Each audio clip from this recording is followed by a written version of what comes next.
Hello friends, आज हम पढ़ेंगे पेन सप्रेशन या मॉड्यूलेशन, जिसके लिए हमारे पास है gate control theory of pain. Gate control theory of pain दी थी मेल्जैक एंड वॉल ने।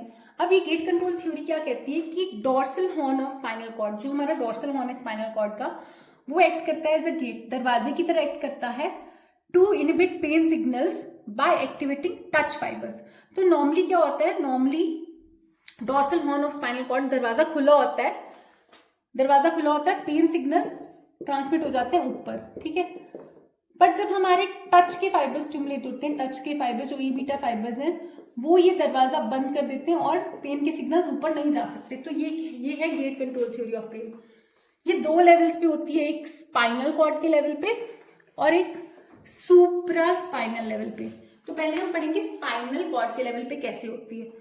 तो नॉर्मली हमें पता है कि ए डेल्टा और सी के फाइबर्स, ये जो ब्लू लाइन में दिख रहे हैं आपको, ये एंटर करते हैं डोर्सल हॉर्न, यहाँ पे सिनैप्स करते हैं between first and second order neuron, और निकलता है substance P and glutamate which are the neurotransmitters for the pain. और फिर ये क्रॉस ओवर करके जाते हैं हमारे ब्रेन में पेन लेके। अब जब हमने रब किया या मसाज किया, तब क्या होगा, ए बीटा फाइबर स्टिमुलेट हो जाएंगे। ए बीटा फाइबर्स क्या करते हैं, ये यहाँ पे कोलेट्रल्स देते हैं, कहाँ पे, between first and second order neuron जो सबस्टेंशिया जेलेटिनोसा में प्रेजेंट है, और ये प्रोड्यूस करते हैं एनकेफ्लिन प्रेजेंट रिलीज करते हैं, जो इनहिबिट करते हैं presynaptic inhibition of both A delta and C fibres, जिससे पेन की ट्रांसमिशन ऊपर नहीं जाती। अब यहाँ पे आ जाइए इस वाले डायग्राम में, इससे ज्यादा क्लियर होगा। तो हमारे पास दो टाइप के फाइबर्स हैं, small fibres which are A delta and C, हमें पता है जो हमने एलेंगर गैसे क्लासिफिकेशन पढ़ी थी। स्मॉल फाइबर्स कौन से, ए डेल्टा एंड सी, जो पेन को लेके जाते हैं। अब यहाँ पे जो आई दिख रहे हैं, this are inhibitory interneurons. Normally क्या करते हैं, स्मॉल फाइबर्स इनहिबिटरी इंटरन्यूरॉन्स को इनहिबिट करते हैं, और थ्रू ट्रांसमिशन सेल, ये जो टी सेल है ये ट्रांसमिशन सेल है, थ्रू ट्रांसमिशन सेल ब्रेन तक इंफॉर्मेशन जाती है किसकी, पेन की, ये है स्मॉल फाइबर्स के थ्रू। इनहिबिटरी इंटरन्यूरॉन्स का क्या काम है, ट्रांसमिशन सेल को इनहिबिट करना। तो ट्रांसमिशन सेल को ये स्मॉल फाइबर्स का क्या काम है, इनहिबिटरी इंटरन्यूरॉन्स को इनहिबिट करना। तो जब इनहिबिटरी इंटरन्यूरॉन्स इनहिबिट हो जाते हैं, ट्रांसमिशन सेल दरवाजा खोलते हैं और पेन ऊपर तक चली जाती है। अब बात की जाए, जब हम रब या मसाज करते हैं स्किन को, जब हमने रब किया तो लार्ज फाइबर्स जो हमारे ए बीटा फाइबर्स है, ये स्टिमुलेट हो जाते हैं। ए बीटा फाइबर्स का क्या काम है, वो स्टिमुलेट करते हैं इनहिबिटरी इंटरन्यूरॉन्स को। ये इनहिबिटरी इंटरन्यूरॉन्स को स्टिमुलेट करेंगे और ट्रांसमिशन सेल को इनहिबिट करेंगे। ट्रांसमिशन सेल को इनहिबिट किया, इसका मतलब दरवाजा बंद हो गया। जब दरवाजा बंद हो गया तो पेन के सिग्नल्स ऊपर नहीं जाएंगे, पेन के सिग्नल्स ब्लॉक हो जाएंगे।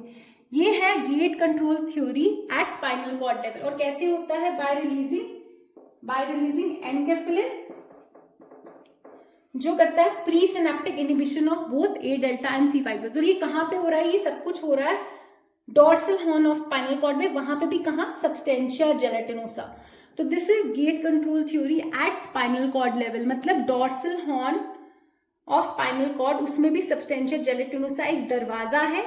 दरवाजा खुला तो पेन ऊपर जाएगी, अगर दरवाजा बंद हो गया तो पेन ऊपर नहीं जाएगी। और दरवाजा बंद कैसे होगा, बाय रबिंग और मसाजिंग द स्किन, जिससे हमारे ए बीटा फाइबर स्टिमुलेट हो जाते हैं।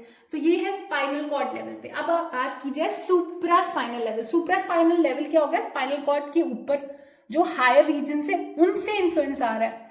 तो जब भी पेन होती है तो higher areas like hypothalamus, they release endorphins. Endorphins क्या है, ओपियोइड सबस्ट्रेट्स। तो क्या निकलता है जब भी हायर स्ट्रेस में पेन में क्या निकलता है, एंडोर्फिन्स। कहां से, हाइपोथैलेमस से। Endorphins are opioid substrates. ये एक्ट करते हैं किस पे, peri aqueductal grey and peri ventricular grey, जो थर्ड वेंट्रिकल के आसपास आपके ग्रे मैटर है, वहां पे एक्ट करते हैं peri aqueductal grey and peri ventricular grey. यहाँ पे ओपियोइड रिसेप्टर्स पे एक्ट करेंगे। और क्या निकलेगा, एनकेफ्लिन फर्दर एक्ट करेगा रैफे मैग्नस न्यूक्लियस, जो प्रेजेंट होता है लोअर पॉन्स में। देखो ये बेसिकली डिसेंडिंग पाथवे है, ये डिसेंडिंग पाथवे है, हायर एरिया से शुरू होगा और कहां तक जाएगा, dorsal horn of spinal cord, क्योंकि ये भी गेट कंट्रोल थ्योरी ही है। तो पहले हाइपोथैलेमस से एंडोर्फिन्स निकले, ये एक्ट करेंगे peri aqueductal grey and peri ventricular grey में, जो अपर पॉन्स के लेवल पे है। यहां से निकलेगा एनकेफ्लिन फर्दर एक्ट करेगा रैफे मैग्नस न्यूक्लियस पे, जो लोअर पॉन्स के लेवल पे है। यहां से निकलेगा सेरोटोनिन। अब सेरोटोनिन अल्टीमेटली कहाँ जाएगा, dorsal horn of spinal cord में, जिसको हम पेन इनहिबिटरी कॉम्प्लेक्स भी बोलते हैं। PIC is pen inhibitory complex. यहाँ पे जाके सेरोटोनिन क्या रिलीज कराएगा डोर्सल हॉर्न पे, एनकेफ्लिन, जो हम ऑलरेडी पढ़ चुके हैं। और एनकेफ्लिन क्या करता है, pre and post synaptic inhibition of both A delta and C fibres. तो पेन के फाइबर्स की इनहिबिशन होगी और पेन का सिग्नल ऊपर तक नहीं जाएगा। तो ये है सुप्रा स्पाइनल कंट्रोल ऑफ पेन। तो समझ आ गया, कुछ भी नहीं है। जब भी पेन या स्ट्रेस होता है तो हायर एरियाज एक्टिवेट हो जाते हैं, जहां से कुछ ओपियोइड सब्सट्रेट्स निकलते हैं। ये डिसेंडिंग पाथ है, मतलब ऊपर से नीचे सिग्नल जा रहा है। तो पहले हाइपोथैलेमस है, यहाँ से एंडोर्फिन निकला, फिर पेरी एक्विटेक्टल ग्रे है, यहाँ पे एक्ट किया, यहाँ से एनकेफ्लिन निकलेगा, फिर रेफे मैग्नी न्यूक्लियस है, यहाँ से सेरोटोनिन निकलेगा। अल्टीमेटली जाना dorsal horn of spinal cord पे ही है, which is the pain inhibitory complex. वहां पे इनहिबिटरी इंटरन्यूरॉन से एनकेफ्लिन निकलेगा और सेम वही करेगा, pre and post synaptic inhibition of A delta and C fibres. तो ये है gate control theory of pain at spinal and supraspinal level. Thank you so much.